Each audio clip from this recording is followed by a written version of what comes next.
3, 2, 1. Please stand by for further details. We return you now to your regularly scheduled program.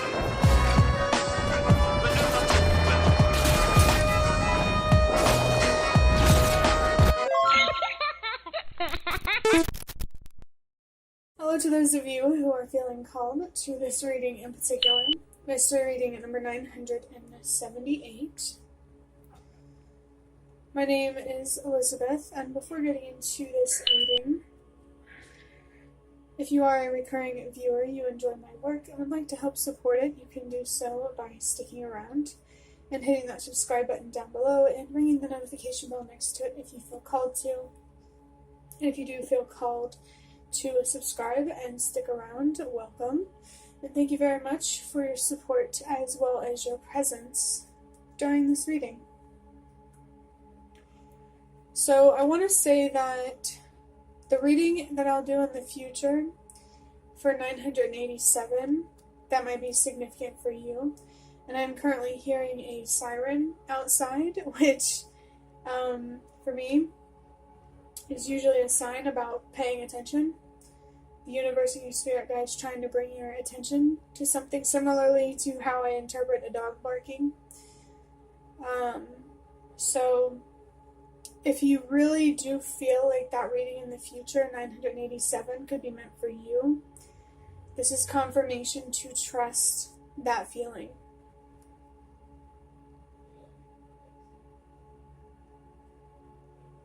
There could also be someone or something here that you need to release for your own well-being and your own highest good, and it could even potentially have a positive impact on those around you and in the collective, in the world.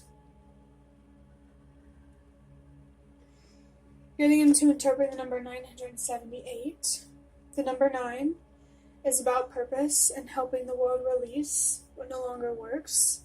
The number 7 is about finding deeper meaning, expanding your awareness and your consciousness. It's about wisdom and lessons. And the number 8 is about loss and trusting that whatever is lost will be replaced. It can also be about strength, because the strength card in tarot has the number 8 on it. There could be a situation here where it's important for you to know when to be firm and when to be more compassionate. Especially if it comes to setting boundaries or making your expectations known. I'm thinking about the number 9 and the number 8 together, because the number 9 is more about, like I said, purpose and helping the world release what no longer works. It's about how you feel called to have a positive impact on the people around you, or just in the world. And the number 8, like I said, is about loss and trusting that whatever is lost will be replaced. Thinking specifically about helping the world release what no longer works and loss. So I feel like there's a situation, a person, a thought, a feeling, a belief, a job, or just something that you're being called to let go, not only for your highest good, but also the people around you and just the highest good of the collective. It's almost like you're being called to join some sort of movement or boycott or something to that effect. It feels like these numbers are really just confirming what I was already saying about releasing someone or something for the highest good of yourself and those around you. And I just saw the number 432 on the timer, which is a sign to trust that everything happens for a reason. This loss, this change is happening for a reason much bigger than you. It could be really important for somebody to recognize how truly connected we all are on an energetic psychological, spiritual level.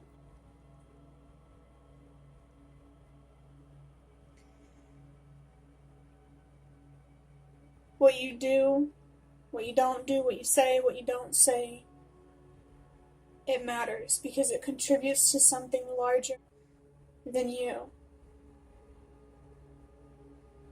You're fighting a bigger fight than the one in your own life. But you don't have to overwhelm yourself with that idea. Simply just doing right by yourself and fighting for what you deserve in your own life. You are fighting for what we deserve as a whole in the collective. So maybe that could be a helpful perspective for somebody. And you could probably hear the singing in the background. So there could be someone or something in your life that is distracting and not in a good way. And I just saw the number 555, which is about change and transformation. That's confirmation to let go of this person or this thing that is a negative distraction in your life, or just someone in your life who is inconsiderate or more selfish than, the type of person or people that you deserve to be around. And of course, we can't forget about the number 7. The name 7 might be significant, like as a name, but like I said, learning, wisdom, awareness, consciousness. I think that's exactly the focus when you let go of something or someone, is expanding what you know, what you feel, and what you believe in a way that is enlightening and even freeing, because the more you know, the better. I'm a strong believer that knowledge really is power. So the more that you let yourself learn from this, the more you will tap into your own power and your own ability to control your own reality and to contribute to something greater than you. Adding up these numbers, I almost forgot to say them. I almost forgot to do this part. 9 plus 7 is 16, and 16 plus 8 is 24. 2 plus 4 is 6, which is about, this is actually the perfect message to come through if you're struggling to let go of someone or something that isn't healthy for you. The number 6 is about self-love, mostly, and a choice between self-love and self-destruction. It feels like if you keep holding on, you're choosing self-destruction to hurt yourself and your future. But if you let go, that's self-love and nurturing yourself and your future. And I just got a little bit excited about the future. Maybe you're feeling excited about the future, and you can give yourself more power and more control over that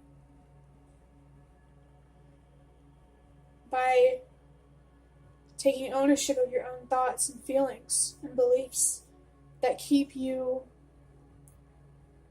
resisting from letting go.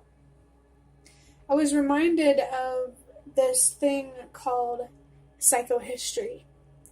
And it's something that I learned while I was watching a video on this channel called Predictive History. And from my understanding, it's about being able to predict the future, but not based on spiritual things, not based on your intuition, based on logic, math, recognizable patterns. But it's very hard to predict the future. It's similar to free will. It's hard to predict the future because there are certain variables that you will never be able to expect.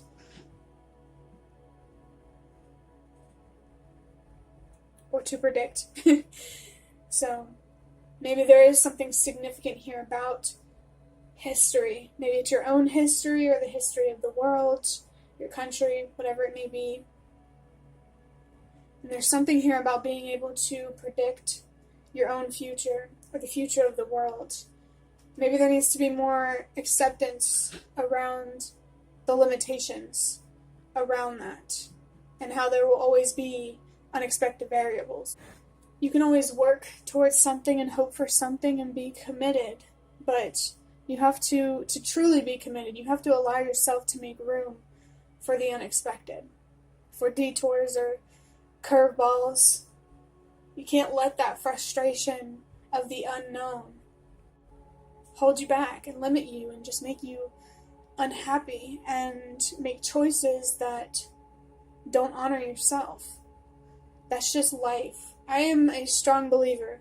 I'm just thinking about how in my own spiritual advising terms and conditions, I have a section about what I learned as a first-time spiritual advisor and how, a lot of people expect psychics or spiritual advisors to know everything or to, generate answers from the unknown on demand, but that's a common misconception.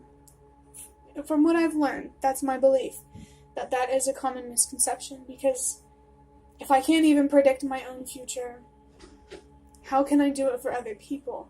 A huge part of my own journey, as it says in that terms and conditions, is accepting and working with the unknown.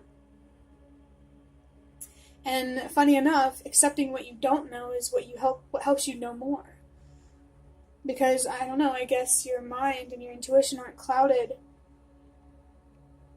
by arrogance and ego. Not 100% sure, but somebody here may need to learn how to build a healthier relationship with the unknown. And maybe even take the opportunity to make a stronger commitment to yourself and your future, regardless of what happens. Because you deserve that level of commitment from yourself, and you deserve to have a strong relationship with yourself in that way. You deserve to have your own back, no matter what. I'm going to move on now into the cards portion of this reading, starting with drawing out an index card here. My hands look a little weird because I have this interesting setup because I have to charge this phone at the same time that I'm recording, and it's interesting to say the least how I have it set up right now. So let's just pull out one of these index cards now. I have rest and relax. And I saw the number 234 on the timer, which I think I already said there was a sign about this. Could be confirmation for you to trust that everything happens for a reason. And in the context of being encouraged to rest, to slow down, to just let yourself relax and breathe, it's more like, stop worrying so much. It's okay to care, don't get me wrong, but don't lose sleep over overthinking about things that are unknown. Actually, when I do readings on myself, I just saw 321, another sign to trust everything happens for a reason. When I do readings for myself, I'm really starting to pick up on when it's not worth drawing out cards, because I know that the universe is not going to give me a clear answer, and it's usually in the context of predicting the future. Some things we can predict. Sometimes the universe does give us some information. But generally speaking, it's really important to be comfortable with the unknown. And I know that based on my own experiences as a human being, we could really lose sleep due to an overactive mind. I'm personally trying to learn and to convince myself to relax more. It's challenging because I do have ADHD, but I know I can do it, and I know that you can do it, and it's okay to be patient and to take things slower. Whether this rest and relax is about, stop worrying so much about the unknown, or to slow down, or both, those messages are here. I'm going to finish up this reading by drawing on a couple of cards from the Prisma Visions Tarot here. That's not the Prisma Visions Tarot. No, this is the Nightmare Before Christmas Tarot. I must have that tarot deck on my mind for some reason. That deck, I actually feel it's my favorite deck that I have, the Prism of Visions Tarot. And if you didn't know, my intro, my thumbnail, this profile picture, it was a picture taken of one of the back of the cards and was heavily edited. One second, I dropped all of these cards. That's how much that deck, I feel connected to it. So maybe there's something here about your third eye chakra or your intuition. And for anyone that's worried about copyright infringement and stealing somebody else's work, don't worry. I'm in the process of attempting to get permission. If not, we're going to have to do a brand change because I learned some things that I didn't know too late. So we'll see what happens with that. But let's see what these two cards are. The first one is how am I going to show you this? The King of Cups. I'll put that over there. Like I said, my hands moving they're in weird positions because of my setup right now. This King of Cups,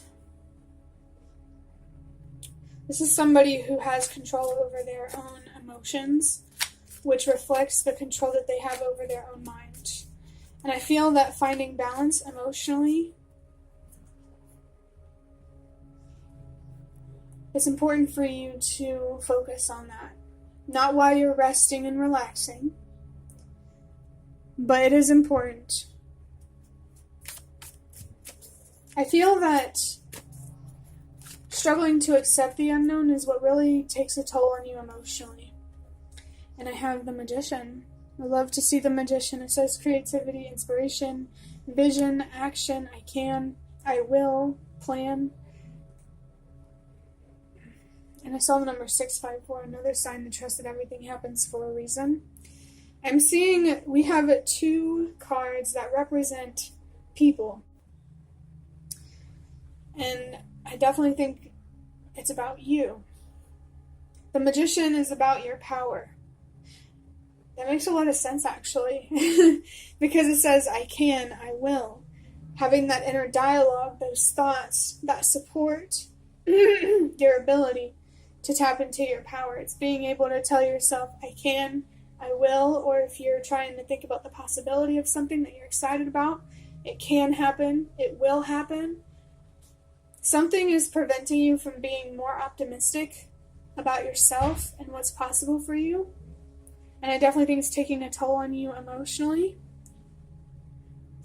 Yeah, I feel someone here, like, worrying about the unknown. It's not about something bad that makes you anxious or scared.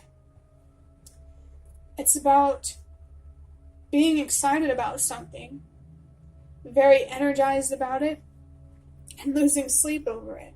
And it's good to be excited, but not when you compromise yourself for it. So maybe what you need here is just to give yourself permission to be hopeful, to be excited. Something that I realize when it comes to being hopeful about the future or the unknown is asking myself, would I rather live in fear and expect the worst, or be disappointed and hope for the best? Neither of them are great, but at least allowing yourself to be disappointed if it doesn't go your way, it lets you stay focused on the present, and it doesn't take away from your happiness right now.